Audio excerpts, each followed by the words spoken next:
जय हिंद विद्यार्थियों, आज हम ये समझने का प्रयास करेंगे संत काव्यधारा से तात्पर्य क्या है और इसकी प्रमुख प्रवृत्तियाँ क्या हैं। हिंदी साहित्य के भक्ति काल के अंतर्गत चलने वाली वह काव्यधारा जिसके केंद्र में निर्गुण निराकार ईश्वर की आराधना उपासना की जाती है उसे संत काव्यधारा के नाम से जाना जाता है। संत काव्यधारा का दूसरा नाम ज्ञानाश्रयी शाखा भी है।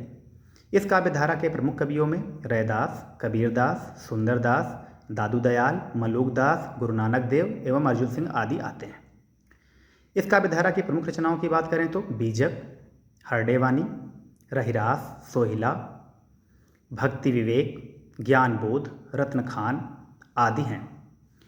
इन काव्य ग्रंथों का जब हम अध्ययन करते हैं तो जो प्रवृत्तियाँ समान रूप से इन काव्य ग्रंथों में हमें देखने को मिलती हैं वो इस प्रकार हैं। सबसे पहला ये हमें मिलता है कि इनके यहाँ कोई निश्चित दार्शनिक मत नहीं है, अर्थात इन्होंने कई दार्शनिक मतों का समन्वय अपने काव्य में प्रस्तुत किया है।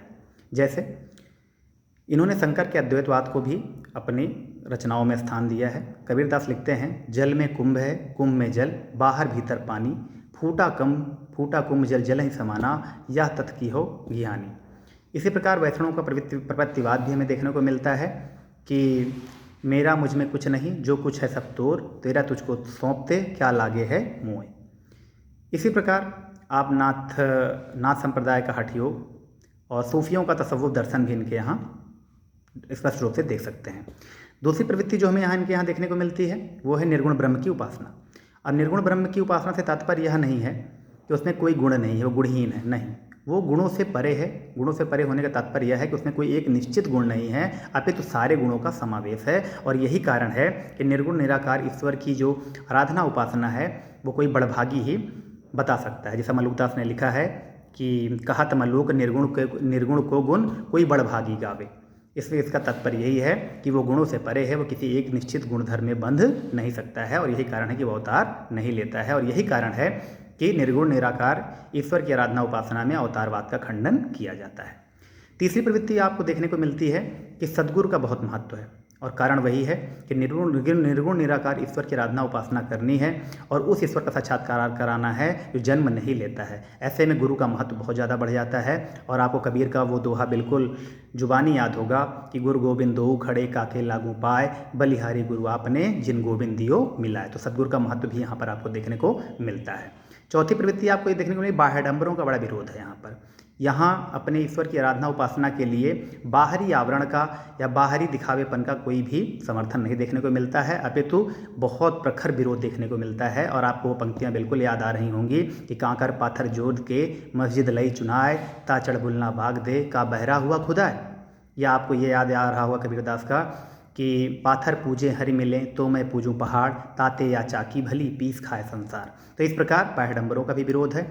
अगली प्रवृत्ति हमें देखने को मिलती है असमानता का विरोध।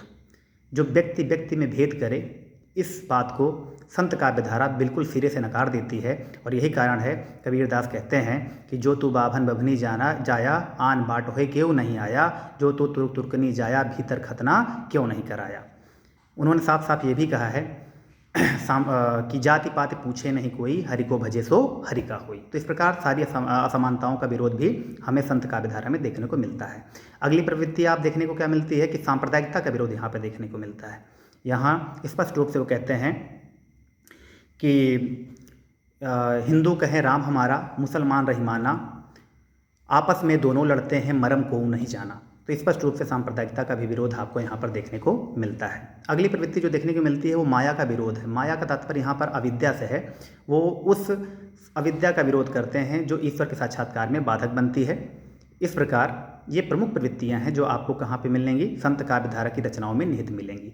संत काव्यधारा का महत्व इस दृष्टिकोण से अब बहुत ज़्यादा बढ़ जाता है कि जिन लोकतांत्रिक मूल्यों की आज हम स्थापना पर जोर दे रहे हैं, समता, स्वतंत्रता और बंधुत्व, उन मूल्यों की स्थापना भक्ति काल में संत काव्यधारा के अंतर्गत ही प्रारंभ हो गई थी और उन्हीं मूल्यों की वकालत संपूर्ण संत काव्यधारा के काव्य में मिलती है।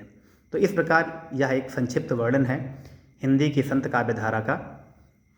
उम्मीद करता हूँ आपको थोड़ी बहुत समझ इस पर बन गई होगी कि संत काव्यधारा क्या है और उसकी प्रमुख प्रवृत्तियाँ क्या हैं। और अब आप इसे समझ करके अपने दृष्टिकोण को और ज़्यादा विकसित कर सकेंगे और एक अच्छा उत्तर लिखने में सफल होंगे। बहुत बहुत शुभकामनाएं। धन्यवाद।